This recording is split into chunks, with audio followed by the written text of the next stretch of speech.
Good day, students, and welcome to lesson number 8 for oral communication. Today, we will talk about the types of speech according to delivery. So, to give you an overview as to the objectives, by the end of this learning unit, we hope to be able to do the following. First is to characterize the different types of speech according to delivery.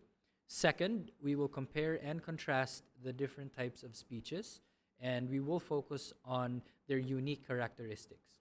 And then finally, by the end of the module, you will be composing a speech based on the type of speech and purpose assigned to you. So in this lesson, we are going to cover the following details. First, we will have the definition of the different types of speeches, and then we will define and discuss specifically each type of speech delivery method. We have manuscript speech, we have memorized speech, impromptu, and extemporaneous speech. So let's discuss the overview of the types of speeches. When we talk about types of speeches, this usually has something to do with how a speaker prepares for the material and how it is being delivered. Now, the first type is what we call the manuscript speech. And in the manuscript speech, it gives you a little bit of a hint, okay, with the word manuscript. This is where a speaker reads a pre-written speech word for word. And this is using some sort of cheat sheet or maybe a teleprompter. So a speaker reads from a particular material. It could be a written material or something printed out, or it could be something flashed on a screen. And this definition is given by Social Metal. However, no date was given. Now, this type of speech, what makes this unique is that it is used when the information found in the speech must be delivered exactly as it appears. What do we mean by that? We mean official documents, such as press conferences, wherein the speech has to be scripted and it has to be given out word for word.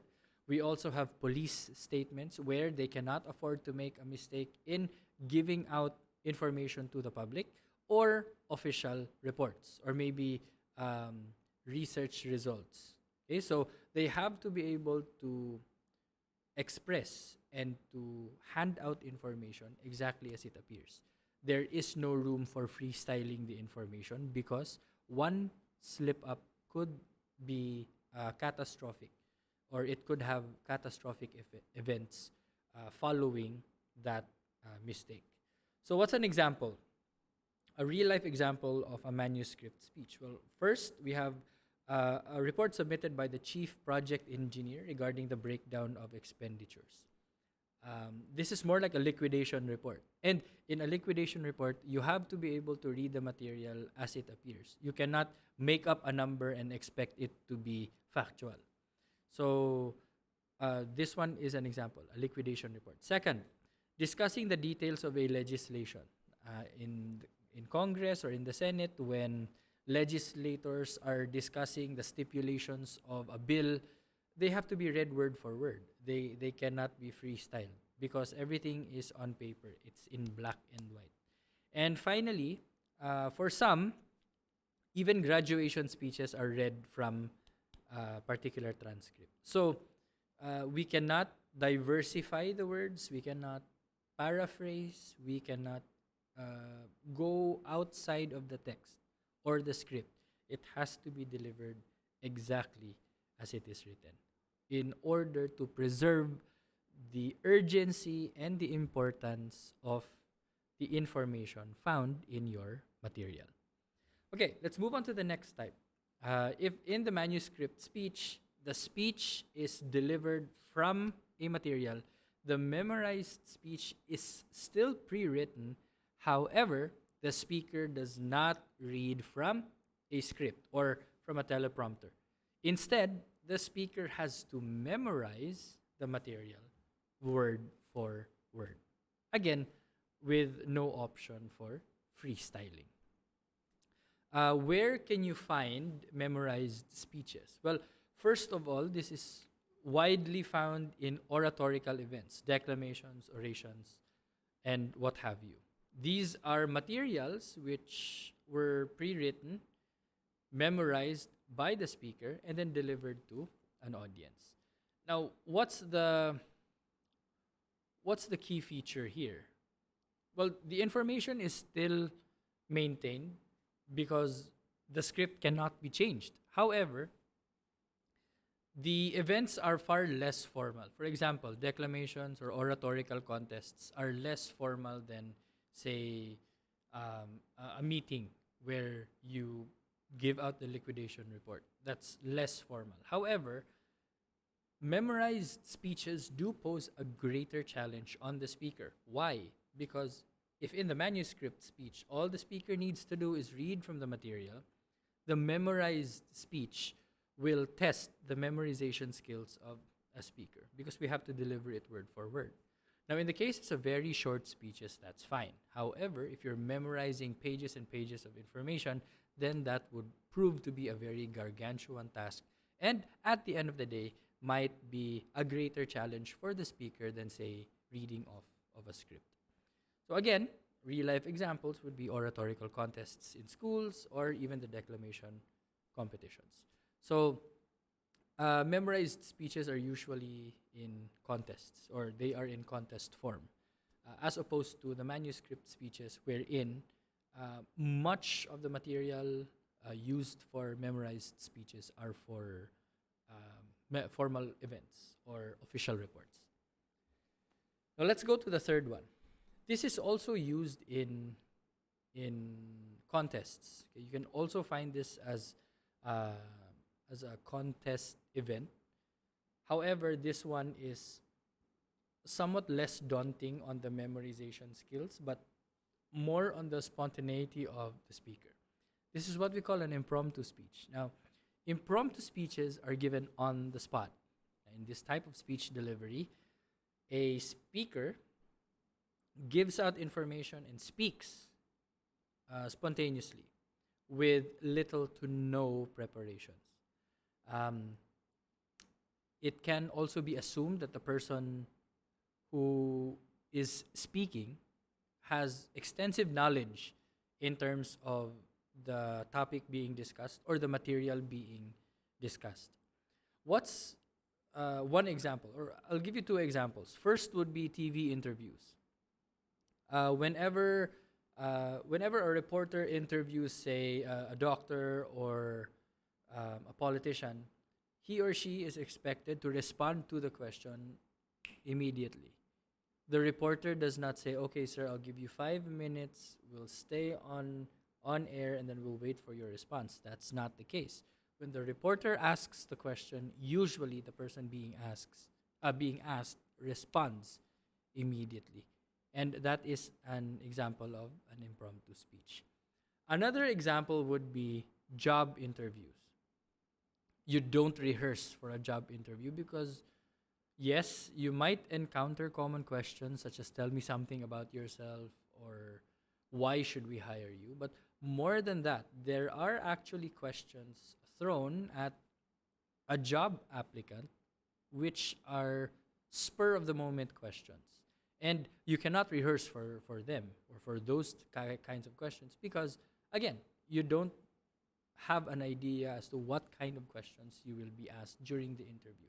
And as such, you are expected to know the answer to the question, and you are supposed to give your answer to the question immediately. You're not given much time to think about your answers. In fact, whenever you apply for a job, the spontaneity of the responses is visible. It's present. I think it's because of the nervous energy of an applicant, which allows him or her to be always at the edge of their seat and somehow allow them to respond to the question as best as they can. Okay, so maybe a little pressure does have its benefits on a particular speaker, especially in the case of job interviews. Okay, last but definitely not the least, we have extemporaneous speech.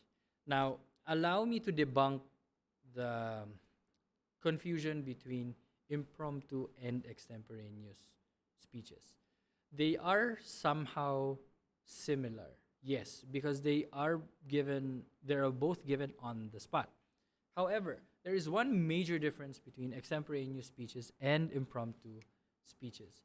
In impromptu speeches, the responses are given on the spot with little to no preparation. However, for extemporaneous speeches, the speaker is given time to prepare the materials, but they cannot read off of a script. They cannot memorize what they're going to say. They have to give out information there on the spot. And the only thing that they can prepare would be mental notes to just plan out the flow of the content, but not write out a script. So that's basically the difference. They're given on the spot, but in extemporaneous speeches, there are mental notes or cue cards allowed to give the speaker an idea of the general flow of the speech. In impromptu speeches, no mental notes. There are no mental notes because it's more like an ambush type of question, and there are no cue cards allowed. So there is a little bit more difficulty in impromptu speeches than in extemporaneous speeches because in extemporaneous speeches there are guides, mental guides for the speaker. I'll give you an example. TED Talks. Okay. When you watch TED Talks, you think that the speaker is just giving out information spontaneously, and probably they are. But for some of the TED Talks, a screen is actually found at the bottom part of the page, which prompts the speaker what the next slide is going to be. That way, they know what they're going to discuss next. So that in itself is a guide for the speaker. There are also speakers who bring out cue cards. Okay, they don't have the actual speech there. They just follow the cue cards as a way for them to be reminded of what the next discussion point is going to be. Another example would be a teacher's lecture, especially for using a PowerPoint presentation. Whenever you put it in presenter mode, you will always be prompted as to what slide comes next. Therefore, the teacher, while presenting the current slide, will be able to prepare himself or herself mentally for the discussion that will come in the succeeding slides. As I'm talking to you now, I'm actually taking note of what the next slide is going to be. Therefore, it allows me to prepare for the discussion for this particular slide.